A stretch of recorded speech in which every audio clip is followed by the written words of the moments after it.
সকালে আচমকা বৃষ্টি হলো কফুটা। তোড়জোড় ছিল না তেমন, খুব হেয়ালি আর আয়েসি ভাব। অথচ মাটির সোদা গন্ধের সঙ্গে যেন গরম ভাব বের হচ্ছিল। অসময়ের বৃষ্টি খুব কাজ বাড়ায়, গরমও বাড়িয়ে দিয়েছে। প্রীতি গরম কাটাতে পুরনো তেঁতুল, কাঁচা লঙ্কা, চালতা থেতো সব জগা খিচুড়িটাই ভর্তা করেছে। এ ভর্তা শিউলি বুকে ছাড়া খাওয়া সম্ভব নয়। ভর্তার বাটি নিয়ে বাড়ির পেছনের পকেট গেট ঠেলে ও বাড়ি গেল। শিউলির সঙ্গে প্রীতির খুব ভাব। প্রীতিদের বাড়ির লাগোয়া বাড়িটাই শিউলিদের। এ বাড়ির লোকজন সব দেশান্তরী। শিউলি না থাকলে এ বাড়ি এতদিনে 12 ভূতের দখলেই থাকতো নিশ্চিত। বিশাল বাউন্ডারি ঘেরা শিউলিদের বাড়িটা কেন জানি প্রীতির খুব পছন্দের। খুব যে আধুনিক ঢঙে বানানো তা নয়, বাইরের দেয়ালের ইট বিবর্ণ, তবে ভেতরের ঘরগুলো ঝকঝকে তকতকে রঙের আঁচড়ে ছিমছাম সাজানো গোছানো পরিপাটি। এল প্যাটার্নের এ বাড়ি শিউলি যত্ন করে রাখে 16 আনা। এত গোছানো ঘরের দেওয়ালের টিকটিকিগুলো এ দেয়াল থেকে ও দেয়ালে যেতে শিউলির অনুমতি নেয় এমন মনে হয় প্রীতির।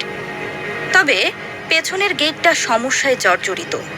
সামনের গেটটা অনেক সুন্দর, গেটের কিছুই দেখা যায় না। এমনভাবে বাগান বিলাস জাপটে ধরেছে, গাছটা কখনোই ছেটে দেয় না কেন জিজ্ঞাসা করা হয় না। যদিও প্রীতি এ বাড়িতে আসার জন্য পেছনের গেটটাই ব্যবহার করে, কিন্তু যতবার সামনের মূল গেটটা দেখে ততবারই মনে হয় এই বুঝে ফুলের ভারে গেটটা হুড়মুড় করে ভেঙে পড়বে। ও গেটে একটা অব্যবহৃত লেটার বক্স আছে, জাদুঘরে পাঠিয়ে দেওয়া উচিত ওকে। শিউলি একাই থাকে, ডর ভয় নেই মেয়েটার। সিরাজ আর বিলকিস নামের দুজন পার্মানেন্ট কাজের লোক সারা বছর থাকে এ বাড়িতে। সিরাজ এমনভাবে চলে যেন বাড়ির মালিক সেই। বিলকিসের ভাবও কিছু কম নয়। বাড়ির ভেতরে ঢুকেই প্রীতি চিৎকার করছে, কি গো শিউলিবু, এত করে বলি পেছনের গেটটার নিচে একটু কেরোসিন দিয়ে দাও, দাও না কেন? বাপরে, এত বিষ লাল পিঁপড়ার! গেটের ব্যাগা ছিটকিনি কায়দা করে খুলতে খুলতে 2 পা ফুলিয়ে দিল। আর বলিস না, সিরাজকে ছিটকিনি বদলাতে বললাম, তা সে ছিটকিনির মিস্ত্রি খুঁজে পায় না। বদ একটা। দাঁড়া, আমি এক্ষুনি কেরোসিন ঢেলে দিয়ে আসি। না না, এখন আর কেরোসিনে হাত দিও না, ভর্তা খেয়ে নাও। ঝাল একটু চড়া হয়েছে, চিনি দিবা একটু? না, দে। তা তোদের বাড়ির সব মেহমান চলে গেছে নাকি? ছাদে কাপড় চোপড় যে কম দেখছি আজকে। আর তোর ছোট চাচা এত চিৎকার করছিল কেন? বউটার সঙ্গে আর বনিবনা হলো না, তাই না? শুধুই চিৎকার কেন, মিউট মোশনেও যে কত কিছু হচ্ছে বাড়িতে, কি আর বলবো। ছোট চাচির সঙ্গে ছোট চাচার ভাব ভালোবাসা এ জন্মে আর হবে না, সম্ভব নয়। আজ আসবি না ঘুমাতে? দেখি মা কি বলে। আর তোমার কাছে এসেই বা লাভ কি? আমি যদি খেজুর গুড় নিয়েও গল্প করি, তুমি সেখান থেকেও তোমার শ্বশুর বাড়ির গল্পে চলে যাও। তোমার জীবনে আর কোনো গল্প নাই গো শিউলি বউ। আছে তো, বলো তো শুনি, আল্লাহর দোহাই লাগে। ওই বাড়ির কাকের একটা কাউ যেন গল্পে না আসে, বলতে পারবা এমন গল্প? শিউলি হাসছে। জানিস, একবার আমাদের ওইখানে ওই যে পুরনো দ্বীপচরটা আছে না, ওর পেছনে সিনেমার শুটিং হয়েছিল। আমি তখন ক্লাস 6-এ পড়ি। পাড়ার মর্জিনা কাকির সঙ্গে দল বেঁধে গিয়েছিলাম। স্কুল থেকে এসে নাকে মুখে ভাত খেয়ে দৌড়াতে দৌড়াতে গেলাম। জীবনের প্রথম সিনেমা শুটিং দেখা। 2 লাইন গান অসংখ্যবার বাজিয়ে টেক নেওয়া হলো। এত কাছে থেকে নায়িকা দেখে রাতের ঘুম হারাম হয়ে গিয়েছিল। মাথায় সারাক্ষণ ওই গানের লাইন। ক্লাস 6-এ থাকতেই মনে মনে ঠিক করে ফেলেছিলাম, বড় হয়ে নায়িকা হব। তাই নাকি? সত্যি? বুঝিস না, ওই বয়সে সবই তো ফ্যান্টাসি। ও সিনেমার নায়িকা কে ছিলেন জানিস? কে? শাবনূর। সিনেমার নাম চাঁদনি রাতে। সিনেমাটা যখন আমাদের দুর্গাপুর সিনেমা হলে চলল, হল ভেঙে যাওয়ার মতো অবস্থা, এত মানুষ হয়েছিল। অন্য সব সিনেমা চলতো 1 সপ্তাহ, আর চাঁদনি রাতে 1 মাস চালানোর বড় হাউসফুল। চিনিস তুই নায়িকা শাবনূরকে? চিনি। তা তোমার লীলাবতী কই? আজকে যে কোনো সাউন্ড পাচ্ছি না। সিরাজ বাড়ির পেছনে নিয়ে গেছে। ঘাস ফড়িং খেতে খুব ভালোবাসে তো, তাই বৃষ্টির পর ঘাস ফড়িং বেশি পাওয়া যায়। তোমার পাখিটার নাম এত সুন্দর, অথচ ময়না নিজেকে ডাকে লিলু। কেন? পুরো নামটা এখনো শেখাতে পারলে না? আরে, আমি তো আদর করে লিলু ডাকতাম, ও তাই শিখে নেবে কে জানতো। আমিও লীলাবতী ডাকি না, ও নিজেই লিলু ডাক ছাড়ে না। এই প্রীতি, দাদির জায়নামাজটা কে নিল রে? তোদের বাড়ি এত লোক, দাদির তো সব জিনিসগুলো সুন্দর, মহিলা এত গোছানো ছিল, তোর মধ্যে আছে কিছু গুণ দাদির। দাদির গুণ রূপ কিছুই আমরা পাইনি গো, ছিটে ফোটা তিথির দিকে গেছে হয়তো রূপ, কিন্তু অত গুণবতী কেউ নই। দাদিকে ছাড়া এত লোকের ভিড়েও কেমন ফাঁকা ফাঁকা লাগে। মাঝে মাঝে জানো তো, বিশ্বাসই হয় না যে দাদি নেই, বরং মনে হয় দাদি দাদির ঘরেই আছেন। যে কোনো মানুষের চলে যাওয়াটাই এক বিরাট শূন্যতা, আবার দেখ হারিয়ে যাওয়াটা আরো বড় শূন্যতা। মৃত মানুষের শূন্যতা কিন্তু সহ্য করা যায়, কিছু জীবিত মানুষের শূন্যতা সহ্য করা খুব কঠিন। আমি তো জেনে বুঝেই হারালাম আমার শূন্যতা। কথা শেষ না হতেই প্রীতি শিউলির কথা কেড়ে নিল। দেখেছো, বলেছিলাম না, যে কোনো টপিক থেকেই তুমি তোমার শ্বশুর বাড়ির টপিকে চলে যাও। উফ শিউলি বউ, অনেক সময় পার করেছো, এবার নিজের জন্য নিজেকে ওদের বাড়ির খোলস থেকে বের করো। যা ফেলে এসেছো, যা এত দূর চলে গেছে, তা টেনে তো কোনোদিন সামনে আনতে পারবে না। ভুলে যাও না সবকিছু। খুব দেখছি জেঠিমায়ের মতো কথা বলছিস। মাও তাই বলে জানো, তোমাকে একটু শাসন করলাম আর কি। ও, দাদির জায়নামাজ, ওজিফার বইগুলো, তসবি আর বড় বড় হরফের লেখা নুরানি কোরআন শরীফ, এসব কিছু অনেক আগেই দাদি মাকে নিতে বলেছিলেন। আমার মাকে দাদি ভীষণ ভালোবাসতেন। এই দুনিয়ার সবচেয়ে মারাত্মক অসুখের নাম হচ্ছে ভালোবাসা। এই মারাত্মক অসুখে না ভুগে কোনো মানুষই একটা আস্ত জীবন কাটাতে পারে না, বুঝলি? ঠিক। শোনো শিউলিবু, আমি যাই, রাতে চলে আসিস, খুব গল্প করব। মা যদি অনুমতি দেয় তবে আসবো। একটু বায়না করিস। অত বায়না করা আমার স্বভাবে নেই তো, জানো না? তোকে যে বলেছিলাম টিয়া কালার চিকন লেস এনে দিস, এখন তো আর বাইরে যাবি না, সিরাজকেই পাঠাবো, তুই আবার কিনিস না। দেখেছো, সে তো কবেই কিনে রেখেছি, বাড়িতে হুলস্থুল বেঁধে গেল আর ভুলে গেছি, বিকেলে দিয়ে যাব।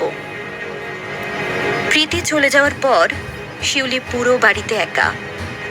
বিলকিস আজ খুব ভোরে গ্রামে গেছে, একটু দেরি হবে আসতে। কেউ নেই, তবুও গ্রামে যায় কেন কে জানে। যখন খুব একা লাগে তখন প্রীতিদের ছাদের দিকে তাকিয়ে থাকে শিউলি। এত লোক ওই বাড়িতে, নানান রঙের নানান ডিজাইনের জামা কাপড়, শাড়ি, ব্লাউজ, বিভিন্ন সাইজের অন্তর্বাস, বিছানার চাদর, মশারি, ফুল তোলার টেবিল ক্লথ, পাঞ্জাবি, লুঙ্গি, ছেঁড়া গামছা, লুসনি, নতুন তোয়ালে, এমনকি চাউলের বস্তাগুলো পর্যন্ত ধুয়ে রোদে দিয়ে রাখে ওরা। অথচ শিউলির একজোড়া জামা কাপড় বাড়ির উঠোনেই বাতাসে দুলে দুলে শুকিয়ে যায়। একটা মানুষের আর অত কি কাঁচা ধোয়া? শীতের আগে আগে কিংবা ভাইরা আসার সম্ভাব্য ডেট দিলে কাঁচা ধোয়ার বারবারন্ত হলেই সিরাজই সব ধুয়ে রোদে শুকিয়ে ইস্ত্রি করে নিয়ে আসে।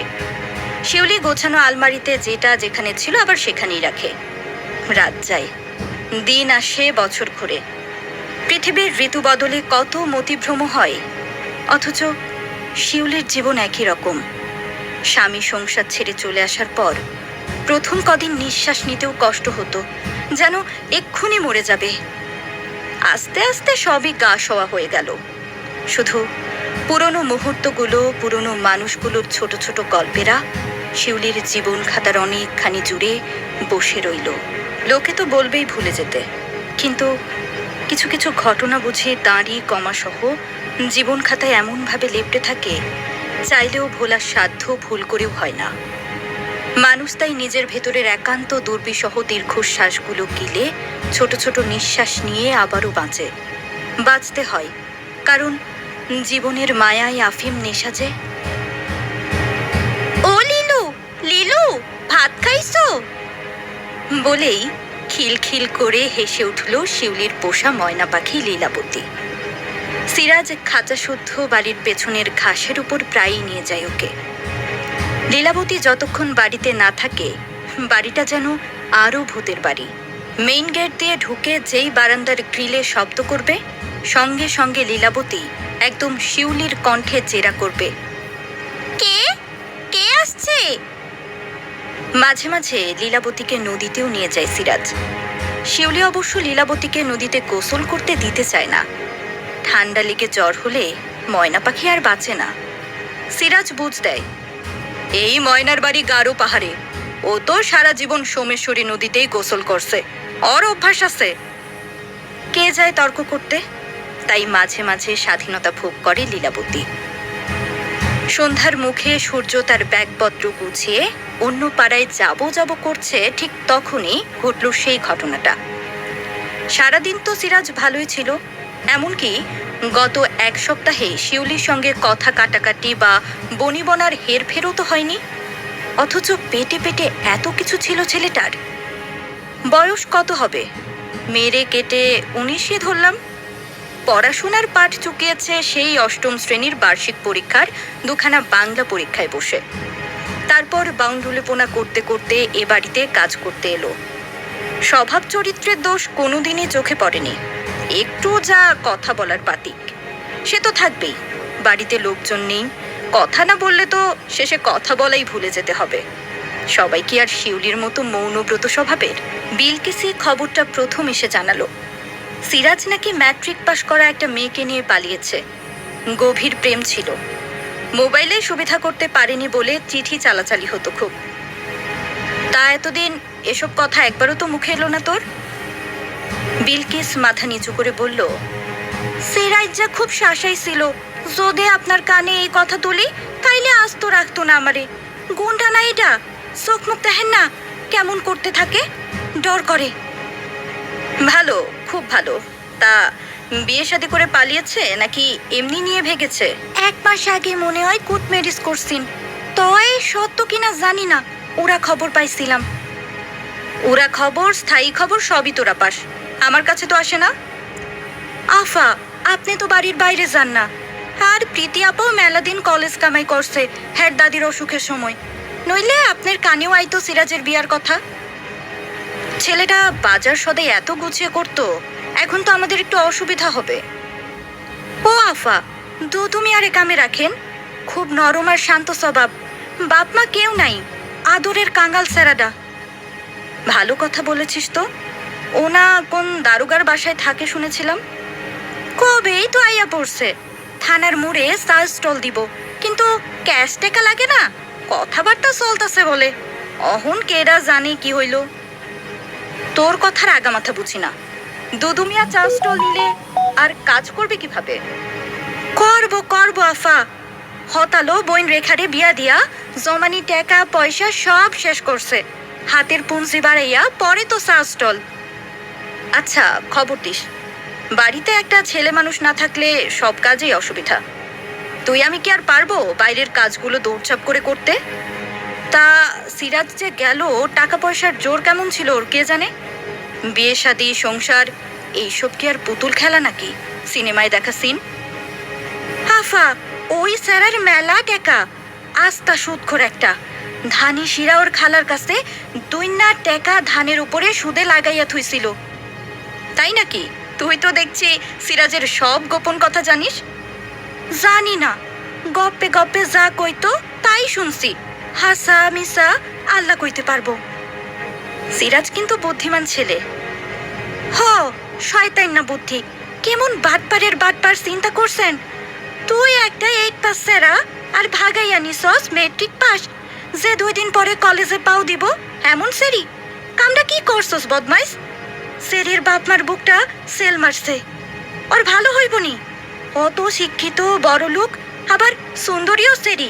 মোবাইলে ফটো দেখছিলাম, মাথা ভরা চুল, ব্রুডি তীরের মতো, শৈলের রং হে কালা না সাদাই মনে হয়। চেহারার কাটিং নায়িকা পূর্ণিমার মতো সাইট মারে। এমন সেরি কয়দিন থাকবো সিরাজার মতো উড়তুরঙ্গার লগে? এইটা পেরিতে সংসার টিকলেই হয়। কি সব বাজে কথা বলছিস? তোর এত গায়ে জ্বালা ধরছে কেন? প্রেম ভালোবাসায় অত জাতপাত উঁচু নিচু চলে না, বুঝলি? যা কাজ শেষ কর। কেডাই কইছে আপনি রে, সমানে সমানে সম্পর্ক না হইলে জীবন ভরা জোড়াতালি দিয়া চলতে হয়। জোড়াতালির জীবন বড় বেশি আরামের নি। কত দেখলাম বিলকিস ঠোঁট উল্টিয়ে বলল কথাগুলো। কিরে বিলকিস, পেছনের গেটটা ভেতর দিয়ে বন্ধ করে ফেলেছিস? প্রীতির গলা শোনা যাচ্ছে। হ, সন্ধ্যার সময় তো নিত্যই লাগাইয়া থুই, যাইতেছি আমি। প্রীতি বাড়ির ভেতরে ঢোকেনি, গেট থেকেই চলে গেছে। ব্রাউন পেপারের ছোট প্যাকেট ভর্তি করা টিয়া রঙের জরির লেস বেরিয়ে এলো। ডিজাইনটা খুব সুন্দর। এই মেয়েকে দিয়ে যে কোনো জিনিস কিনি আরাম। রুচি আর চোখের মাপ সবসময়ই প্রশংসনীয়। রান্না বান্না, হাতের কাজ সবকিছু সেরে বিলকিস শিউলির ঘরে আরেকবার ঠু দেয়। মাথায় বিলি কেটে দেয় আর হাঁ করে টেলিভিশনের দিকে তাকিয়ে থাকে। অবশ্য শিউলির টেলিভিশন, মোবাইল অথবা যে কোনো আধুনিক ডিভাইসে তেমন মোহ নেই। বিশাল বাড়িতে একা একাই তো আছে এতদিন, অথচ যন্ত্রের সঙ্গে সখ্যতা হলো না আজও। কি জানি, মানুষের সঙ্গেও যে সখ্যতা রয়েছে বড়, তাও বলা উচিত নয়। এক প্রীতি ছাড়া আর কারো সঙ্গেই উজাড় করে গল্প হয় না শিউলির। গত 6 বছরে শিউলির ভাইয়েরা অনেক চেষ্টা করেছিল শিউলিকে দ্বিতীয়বার বিয়ে দেওয়ার, কিন্তু রাজি হয়নি শিউলি। শিউলির ধারণা, যারা একবার সংসারের ছাঁচে ঠিকঠাক না পড়ে তাদের জীবনের মাপজোকে মারাত্মক ত্রুটিটা থেকেই যায়, তা সে যত চেষ্টাই করা হোক না কেন। নতুন নতুন ভুলভ্রান্তি আরও মসৃণ হয়ে ধরা পড়বে। তার চেয়ে এই একটা জীবন না হয় একটু ছাঁচের বাইরেই থাক। ও বাড়ি ছেড়ে আসার পর বরং মানুষকে সবচেয়ে ভয়ঙ্কর প্রাণী মনে হয়। নতুন করে আর এই ভয়ঙ্কর প্রাণীর সঙ্গে তাই বসবাস কিংবা সহবাস করার ইচ্ছে হয় না। ভাইরা হাল ছেড়ে দিয়েছে কিনা বোঝা যায় না, তবে বিশাল বাড়ির বিবর্ণ দেয়াল ঘেরা ভেতর ঘরের এই একলা আয়েশি জীবন বড় ভালো লাগে শিউলির। সংসারের ব্যস্ততা নেই, দায়িত্ববোধ নেই, কৈফিয়ত দেওয়ার কেউ নেই, কারো জন্য টেনশন করার নেই। রাগ, ঝাল, দুঃখবোধ, আনন্দ কিংবা বেদনা সবই নিজের জন্য, আর নিজের মন মতো তৈরি করা সম্পত্তির দলিল দস্তাবেজ করা যেন। এই এই আফা, ছায়াছন্দের গানটা দেন। শাবানার এই বইটা আমি ছোট্টবেলায় আমার লগে মমি সিং এর হলে দেখছিলাম গো। মারাত্মক দুঃখের বই, আহারে। আই সাফা, শাবানা যে সিনেমার ভেতরে এত কান্দে, হের মাথা বিষ করে না গো। কানতেও পারে বেডি, কান্দনে ফার্স্ট। এই, তুই গান দেখবি নাকি শাবানাকে নিয়ে এত চিন্তা করে অস্থির হবি? বারান্দার লাইট অফ করিস নি এখনো? রান্নাঘরে কাম আছে তো, আরো একটু পরে করবাম। যা যা, বারান্দার লাইট অফ করে লীলাবতীর খাঁচা কালো কাপড় দিয়ে ঢেকে দিয়ে আয়, নইলে লিলু ঘুমাবে না। শুনতে পাচ্ছিস না কেমন লাফালাফি ঝাপাঝাপি করছে? হ, যাইতাছি। অ্যাডভার্টাইজ দেখ, বদলাইয়ে না স্যালেন্ডা আপা, দেখি আর কার কার গান দেয়। অপু বিশ্বাস, সাকিব খানের গান দিয়েও খুব ফাইন লাগে। টিভিতে গ্লো অ্যান্ড লাভলির বিজ্ঞাপন বিরতি চলছে। হেই ময়না, কত বিলকিস? লীলাবতী মিতু বলে ডাক দিল। তোরে মিতু ডাকতে কইছি, ক বিলকিস। এই ময়না, ক না বিল কিস। লীলাবতী কিছুক্ষণ ঝাঁপাঝাঁপি করে বলল, এই ময়না, ক বিস্কুট। কেমন বদমাশ পাখি দেখছো নি? সারাদিন আমি তোরে এত যত্ন করি, আর আমার নামটা ভেঙাইয়া কয় বিস্কুট। ওই, হেই বাড়ির মেয়ে তো তোরে খাওয়ায়, মিতুর নাম ধরে ডাকস কে? ক বিলকিস, ক বিলকিস, ভালো আছো? লীলাবতী খিলখিল করে হেসে উঠল। এই হাসি লীলাবতী কোথায় শিখল কে জানে। এ বাড়িতে তো কেউ এত জোরে প্রাণ খুলে খিলখিল করে হাসে না। আশ্চর্য। ভেতর ঘর থেকে শিউলির গলা ভেসে এলো, বিলকিস, ওর সামনে উল্টাপাল্টা কথা বলিস না, সব শিখে ফেলবে।